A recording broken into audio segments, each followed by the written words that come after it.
Hello everyone and welcome back to MistykVerse. My name is Mystica, aka Mandy, and today's card is the Underworld. While this is a terrifying card to behold, it is very much a card of accepting the greater forces. Let's take a deeper look at this card. It is most definitely about nightmares. It's about ordeals. It's about falling to the bottom of the barrel. But I want you to utilize this time when looking at this card to contemplate the idea of facing some of your deepest fears. Being brave is one of the hardest things that some of us are able to do, but sometimes, no matter how scared you are, bravery means doing things even when you're terrified. While this card does tell you that there is pain, there's nightmares, there's suffering, and the underworld is a dark shadow, one of the more darker parts of our lives, sometimes the places in ourselves that we don't want to admit exists.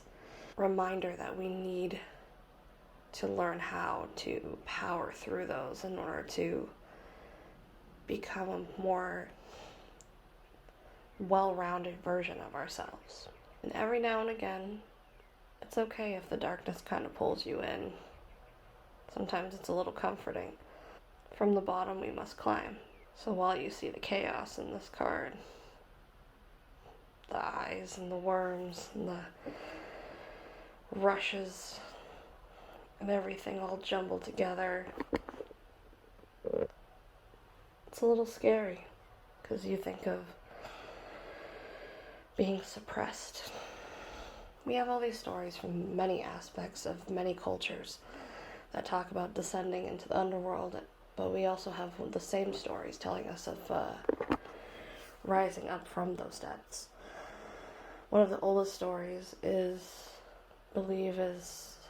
Mesopotamian, or it might be Sumerian, of the goddess Inanna descending into darkness. But you also have in various forms in Greek mythology,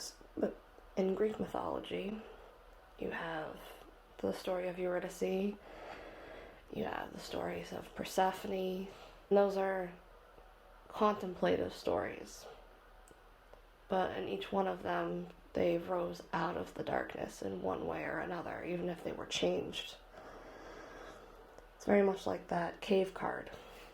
The idea is that when you rise from this darkness, you to connect more with people, connect more with loved ones. Don't be afraid to let the darkness in every once in a while. I want you, if you're of the more Christian context, I want you to also think of Dante's Inferno or Dante's Divine Comedy, Virgil's descent into the circles of hell. Keep in mind, in the end, he ends up in Paradiso, paradise. Take the time this week.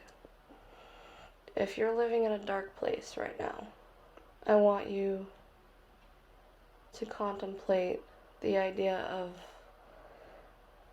pulling yourself up from those depths, even if it's one step at a time, and reflecting on what that darkness actually meant in helping you grow.